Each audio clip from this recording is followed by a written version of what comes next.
Big aloha. I'm Cindy Palos here, and this is the Travel Angel Radio Show. I'm with my co-host, Kathy Takushi.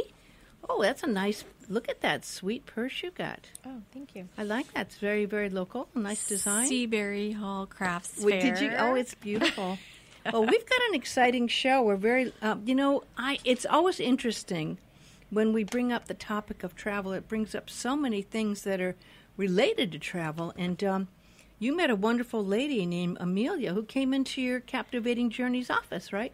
Yes, she lives on Molokai, and she has this company called Ramori, and she'll have to tell you how she got that name because it was interesting, I thought. Mm-hmm. And she does spiritual retreats in Hana. So they had one in April. She's a new company. And then she's got one, it's women only, mm-hmm. and she has one coming up in October. But she was formerly an event planner on the mainland and got tired of the rat race, and her husband has family in Molokai, so they moved there. Oh, okay. And they've been there 2 years, and really, really nice girl. I liked her. Well, wonderful. She's going to call in about 10 minutes. And we love Audrey, who's all things Portugal. And she's going to call in at 1:45 to talk about the wonderful Portuguese Heritage Festival at the Heritage House on Baldwin Avenue. They have a big festival once a year, and it's free. It's at 10 o'clock on Saturday. And it's really fun. You know, it's just a real great ethnic experience. I haven't been there. Well, you really should go. Yeah. I mean, of course, a lot of great food, you know, bean soup, etc.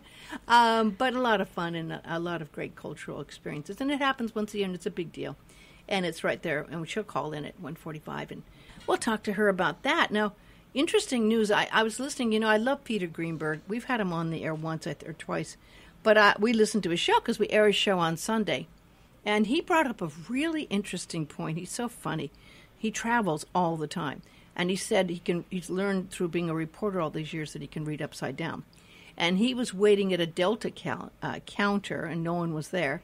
So he was able to read a special card that was inserted about all the airlines and how much carry-on baggage fits. He took a picture of it.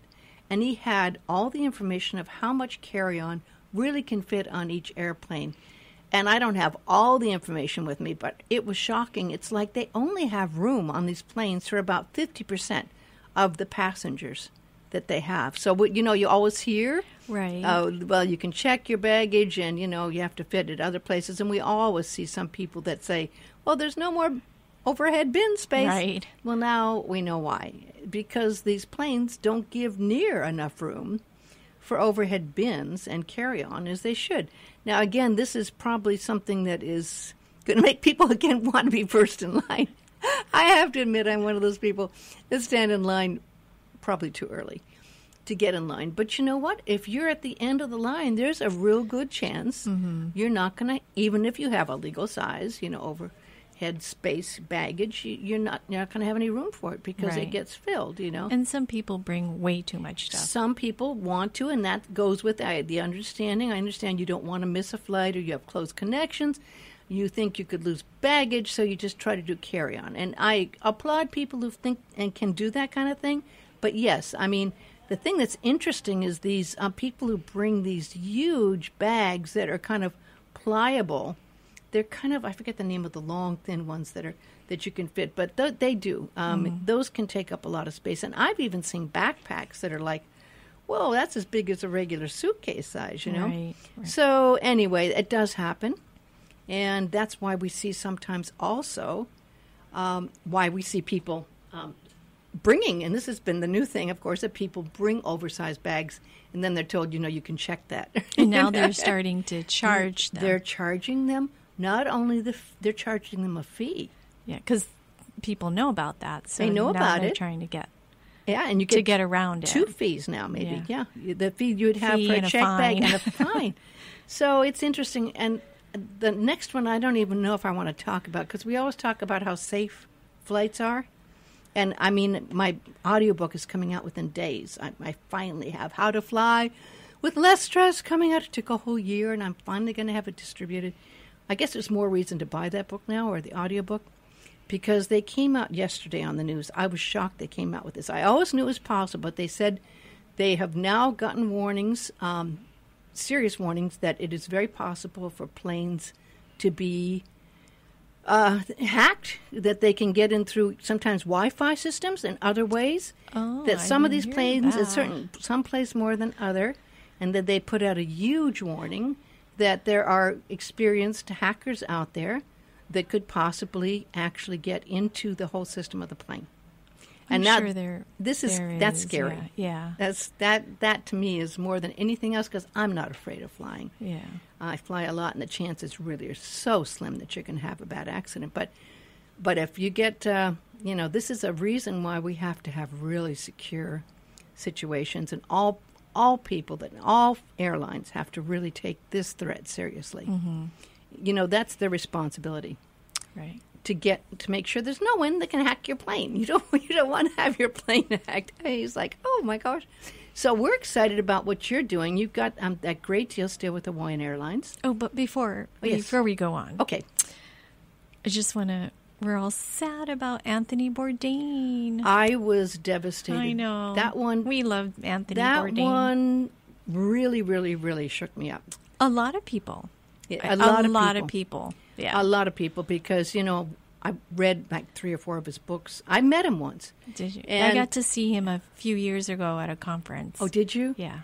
He was just a charming person. We could relate to him. He had a lifestyle that many, many would love to have, Of course, he had depression. There's been a lot of debate about what really happened. Mm-hmm. I even went so far as to go to the different Instagram accounts, his and others, and some people said it was his girlfriend who actually was with another guy 2 days before, and she posted pictures with another guy holding hands and saying, who knows, I even speculated, was something wrong with him? Was he sick?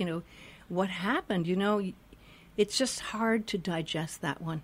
It really was a shocker for me. Yeah, for a lot of people. Yeah, did he get back into drugs? What caused it? They haven't released a toxicology report, but the guy, we all know he drank a lot, and he didn't hide that at all. Mm-hmm. All I could say, it finally came to me. He loved the phrase "parts unknown," and that he's gone to parts unknown now. Mm-hmm. And part of him just was like not able to handle. Who knows why? Depression. Who knows? There could be reasons we never will know. Mm-hmm. And he's gone to parts unknown. And I think we all had to come to some kind of peace about that within our own selves when we see that happen. And it's so disturbing, right? But I guess that also came up with just because someone looks like they have an ideal, dreamlike lifestyle doesn't necessarily mean they're happy. Mm-hmm. It's an illusion. Yeah. But he did give great travel advice. He did. I when I was at the conference, I took notes down, and I still had it. And my takeaway from that one is, when you travel, to always be polite, eat what's offered to you. And in one case, he ate a live octopus. Always let, I think it was, the unknown adventures come. And I think my last few trips have been like that. Mm-hmm. When I look back and I read that, I'm like, that's exactly, I didn't eat the tarantula. So, yes. But that was at a restaurant, so we had to buy that. It wasn't offered to me. But Good. I would not eat a tarantula, and I wouldn't eat a live octopus, and I'm a vegetarian, so I didn't believe in what he said about vegetarians or meat, but that doesn't matter. I still could relate to him. He was pretty funny about that one. He was like a rock and roll chef, Of course, he did a show at Chef Gordon's, and Willie Kay got to sing and be there. He did, part of his show was down here at Tasty Crust. Right, He went to Tasty Crust, and, and so it's like... And he went to Molokai. Yes, he did. He did That's that right. whole thing there, yeah. So it's a big sigh, Yeah. That was a shocker. Yeah. There is a trip you're going to tell people about quickly till we get a call from we're your partnering with Hawaiian Airlines and Panda Travel with a shopping trip to Korea. Yay. And if you're interested in that trip, contact Kathy Takushi at 244-1414. That's Captivating Journeys number. Captivating Journeys 244-1414. It's $1,500. $1,599. for that trip with the air and the hotels. And I think we have our special guest on the line. Is this Amelia? Hello, how are you? Oh, so good to meet you. Hi, Amelia. Hi, Kathy. Cindy, it's great to meet you, too. Thanks for having me on today. Well, I just love a little bit of your story that Kathy was explaining to me. Because, number one, you were an event planner, and we all know how much stress and work that is. Maybe we don't, but I recognize that. And it's an interesting story how you landed up in Molokai and then created this wonderful business that is a dream business, it seems like. Can you explain to our listeners what a little bit of your background of how you landed up from being on the mainland to creating a business and living on Molokai? I'd be happy to, because, of course, it's been an experience and a story that's been incredibly transformational for me. We have long-distance family on the island of Molokai, and so that connection is, of course, what brought me to Hawaii and allowed me very special opportunities to learn very powerful and impactful insights from our friends and family within the Hawaiian culture here on Molokai, and allowed me to develop a tremendous amount of respect and appreciation for the new perspectives that I was being taught. In particular, a perspective that is very much connected with the natural world, and an understanding that there is a very special sinew between us as humans and the world around us. And that opportunity to have that aha as somebody that lived in a city and went into the office every day before sunrise and didn't leave the office until every day after sunrise was a really important game changer for me in my own perspective around how I wanted to live my life. What brought that on? You know, a combination of experiences. I would say the most predominant shift in thinking for me was a realization that as I was climbing higher and higher up the corporate ladder, I was climbing farther and farther away from the experiences that were really most meaningful. And as I started to get more time here in Hawaii and deepen and enrichen my relationships with our families and friends here, that disconnect became more and more apparent to me. And as I talked with other women who were very career-centered and, you know, like we all do, trying to balance all of the things that we're doing in our life and still stay true to ourselves, I realized that I wasn't the only one that was feeling that way. Absolutely true. Well, for people listening in, we're talking to Amelia Ellenstein, and I have a question just with this because you're the founder, and I love this term. I have never heard it before, and I think you're onto something here. You're the Chief Experience Officer. Where in the world did you, I love that title. Where did you come up with that, Amelia? Well, really what my mission is to create transformative experiences that can ignite a community of women to strive towards their limitless potential. And in order to make that kind of transformation available to people, it's all about the experience, right? It's not about what you do, it's about how you do it. And the way you go about something is what really teaches you and gives you an opportunity to gain new perspectives. So it seemed to make sense that with a company that's all about experiences and transformational experiences, that really my role is completely dedicated to those experiences directly. It's a wonderful title. Can you patent it? I think you should. It's just, thank you. It's great. So, okay, so you went from this very intense, high energy position. You decided to come back to Molokai. What was that like going from 100 miles an hour down to 10? It was amazing.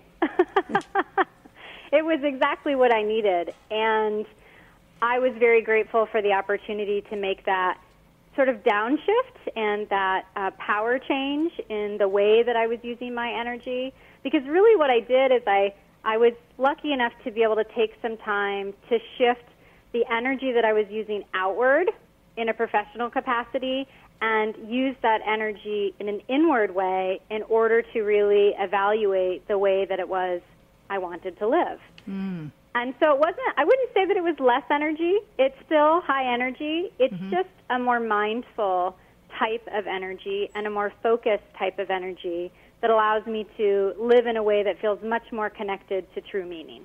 Where do you live on Molokai? We live just outside of Kaunakakai, and we're so grateful to be able to have the partnership that we have with Ala Kukui in Hana. All of the events that we host are in Hana on Maui. Oh, I know that site. That's actually, I knew Arnie Kotler, who he and his wife ran that place for years. It's beautiful. I stayed out there. It's fabulous. It's a beautiful, beautiful location, yes. And the organization is doing amazing and beautiful work. And, you know, we have two missions in the work that we're doing with Ramori. One is that we are completely centered around creating uplifting and empowering experiences for women. And the other is that we partner with nonprofits and community centers in order to create those authentic and transformational experiences. And our partner in Hana is Ala Kukui, and they're a 501c3 nonprofit who is dedicated to the intellectual and spiritual advancement of Native Hawaiians. And so what that means is that we're able to work together collaboratively to create an experience that is not only authentically transformational for women, but also is one that supports the sustainability strategy of Ala Kukui so that they can continue to do the work that they're doing in Hana to preserve, protect, and celebrate the culture. Well, first of all, the place is exquisite, beautifully, beautifully done, beautiful hardwood floors, lovely views. You can see the sun coming out of the ocean in the morning, very peaceful, lovely grounds. And I know that there have actually been a lot of silent retreats and meditation retreats out there as well. It's true. They have amazing space. One of the really special aspects about the experience on the grounds of Ala Kukui is that they have 15 acres of tropical gardens that surround all of the buildings, the lodge, and the retreat space. And so when you're there ensconced in this very, very natural, beautiful environment, it's very easy to let everything else in your life go.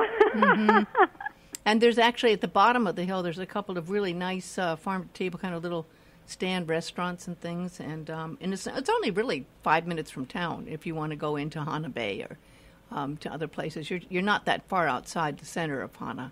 No, not at all. And that allows the experiences that we're creating to be very connected into the community. So, for example, our next event is in October. It's October 14th through 20th, and it's an all-inclusive retreat for women that's deeply rooted in the Hawaiian culture. And because of Ala Kukui's remote and picturesque location, but also the convenience in its association into Hana, we're able to connect into the community activities that are occurring. And so, for example, one of the activities that we participate in is in collaboration with Hana Builds, and we participate in their weekly poi pounding gathering with the community. And so the women go, and we actually learn the sacred history of kalo and its importance within the Hawaiian culture. And then every woman helps actually prepare the kalo and then gets her own poi pounder and sits down and gets her hands dirty and learns the traditional method of pounding poi. And then later that evening, dinner, of course, is centered around poi as the featured and celebrated ingredient on the table. And I'm very happy to see that you're doing yoga, which I love. I do every morning. I start with meditation and yoga, and you're going to do meditation and yoga. And I would love to be out there, if you want any talks about that. I mean, I've been meditating every day of my life since I've been 14 years old. So, I mean, I totally think that is going to set a tone for the day, which is going to be magical. We certainly do. We provide all of the supplies for self-guided yoga and certainly for all of the women to continue their daily practice. But what makes the experience really special is that we're completely connected to the experiences of the Hawaiian culture. And so unlike other spiritual retreats or wellness-based retreats that happen throughout the islands, we are actually not 100% centered on yoga and meditation. We are actually completely centered and rooted in the Hawaiian culture and feel really passionately that there's a tremendous opportunity for aha moments by learning the wisdom of the Hawaiian culture that there's such rich opportunities for learning that we don't need to expand that curriculum to include other wisdom perspectives from around the world.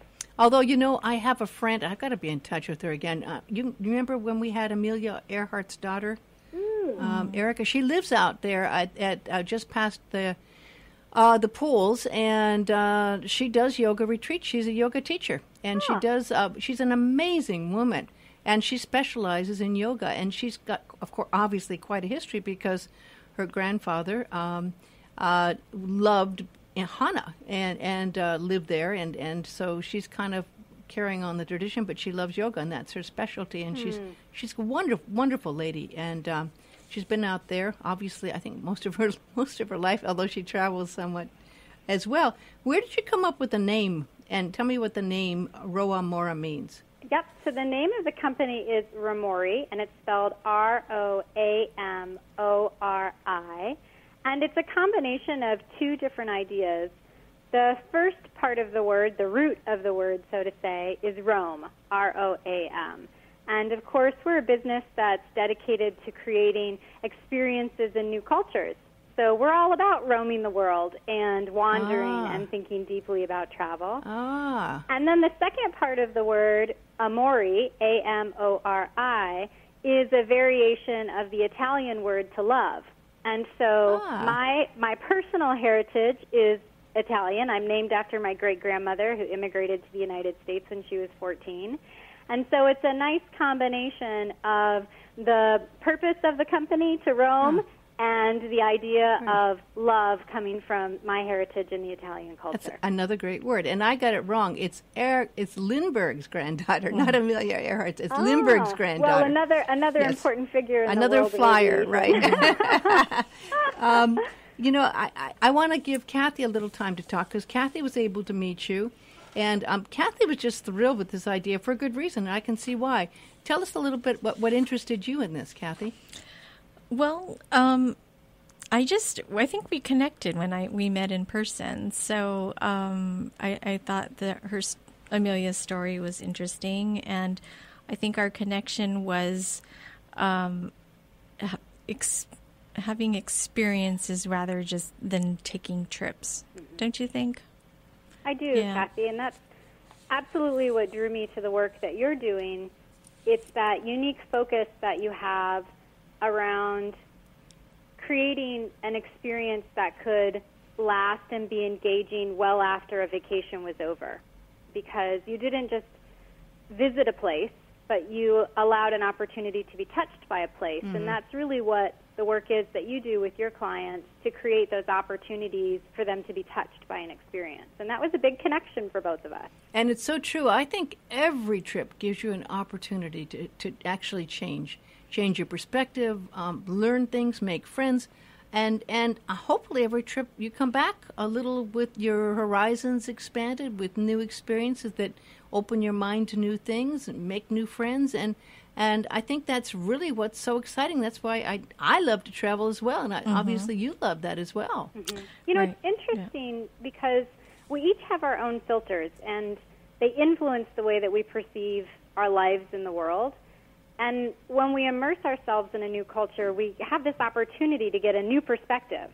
And it's a special opportunity to reflect on our own life in a mindful way. And I think that new perspective can be incredibly transformative and have a long-lasting power to help us grow, improve, and look at our lives in an enhanced way. Mm-hmm. And, you know, that's really the work that we're trying to do at Romori. I mean, we believe that there are sacred spaces that are within and all around us all the time. Mm-hmm. And that meaningful connection with a new culture or a new friend or a new landscape, for example, gives us that perspective to explore those forgotten sacred spaces that are hard to tap into when we're in the middle of our really busy, hectic lives.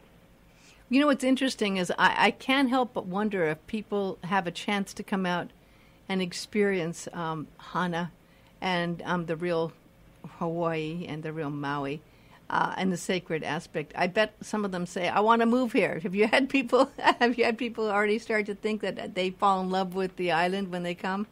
You know, the experience I've had is that people fall in love with the wisdom that they're able to tap into when they're here. And I think back about the last group of women that we hosted in Hana in April, and one of the universal themes that they all shared when they called me and followed up with me after the trip is that they felt like they were able to bring home a part of Hana because they felt richer from the new perspective and the wisdom that they were able to discover while they were here. And so I would say what I hear is less about people wanting to move here once they experience it and more that they start to view themselves as stewards of the philosophies and that they begin to see that there's an opportunity for them as individuals to represent the ideas that they've learned and become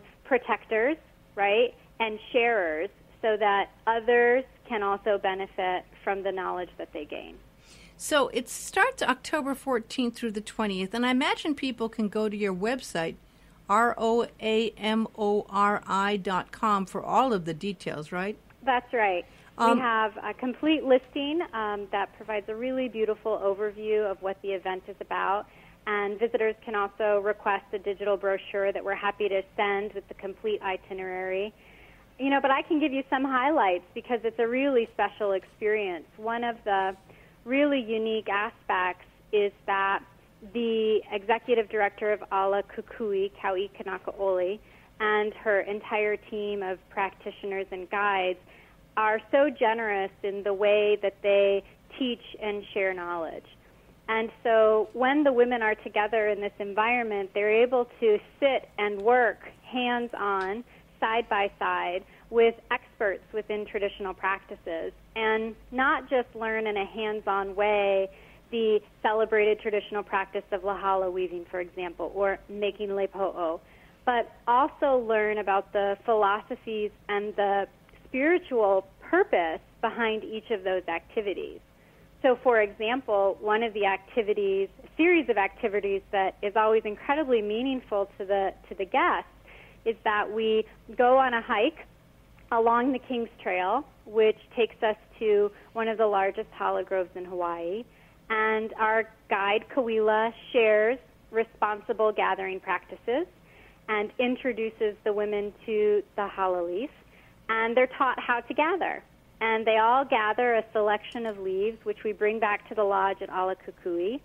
And the women work side by side with Kau'i, Poha, and Kawila, our guides and teachers, and they roll up their sleeves and they get their hands dirty and they learn how to strip, clean, and prepare the lahaula for weaving.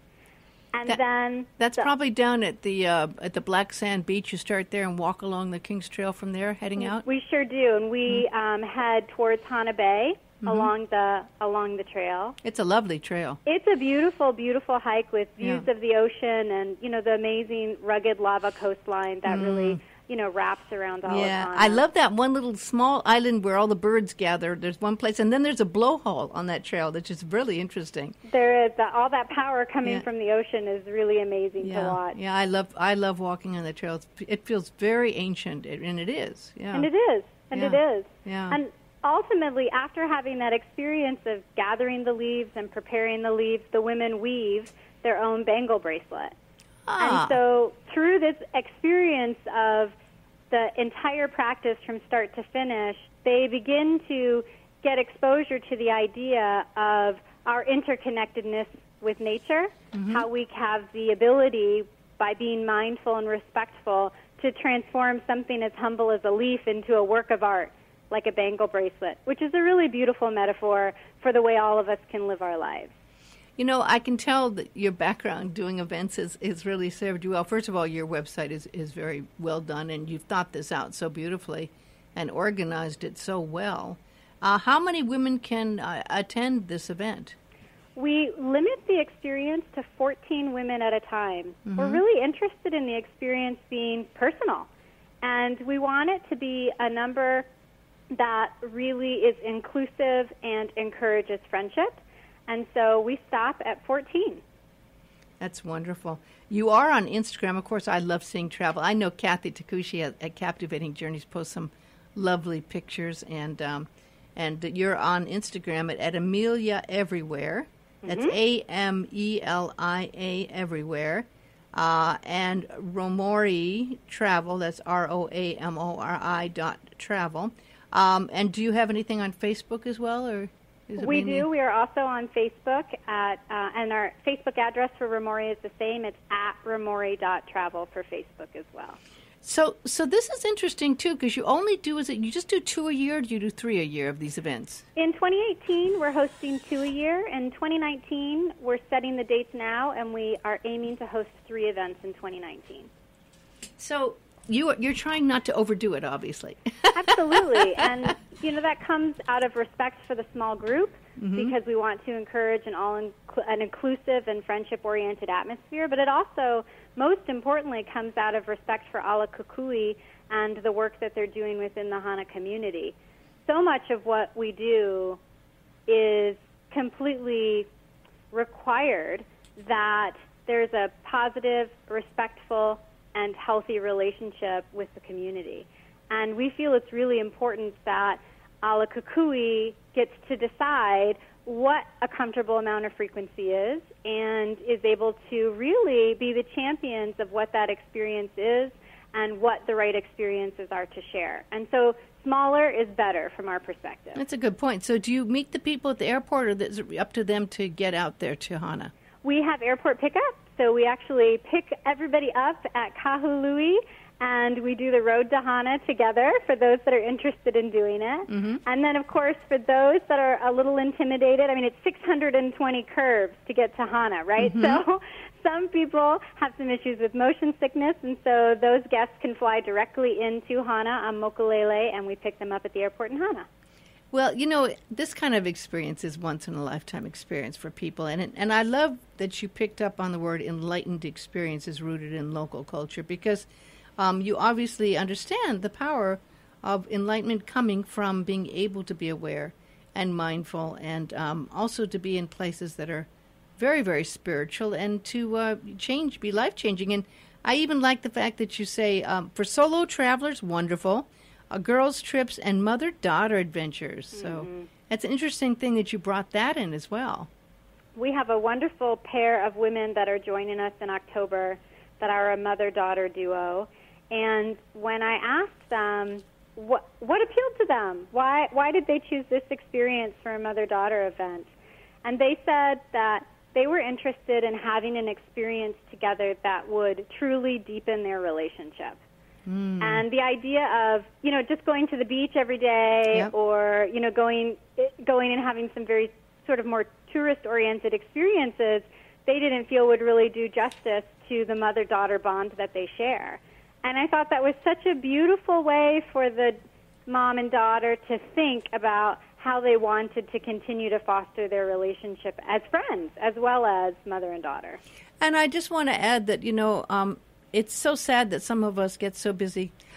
Not you, Kathy. You'd never get too busy with work. But some of us get so busy with work that we don't get a chance to actually unwind and experience the kind of thing you can experience on a special event and retreat like this. So, I'm sure you're bringing people from all around the world, but it's just wonderful for local people. Yeah, that's what I was going to say. It's not only for tourists, it's also for local people. Yeah. Because even though we're living in Hawaii, we can end up getting up to the 100-mile-an-hour speed sometimes, too. That's true. We all are. Yep. I heard something really interesting recently that really connected with me, and I think it speaks to what the challenge that you're describing, Cindy, which is this idea that we all get going 100 miles an hour, and it doesn't really matter where you live. That's just the way life is in the modern world. And a friend of mine said that he has stopped trying to achieve balance. And in fact, that he thinks the idea of balance is completely unattainable. How could we ever balance our life? Something is always demanding more of our attention than another, whether it's work, whether it's family, whether it's a challenge that we're trying to solve.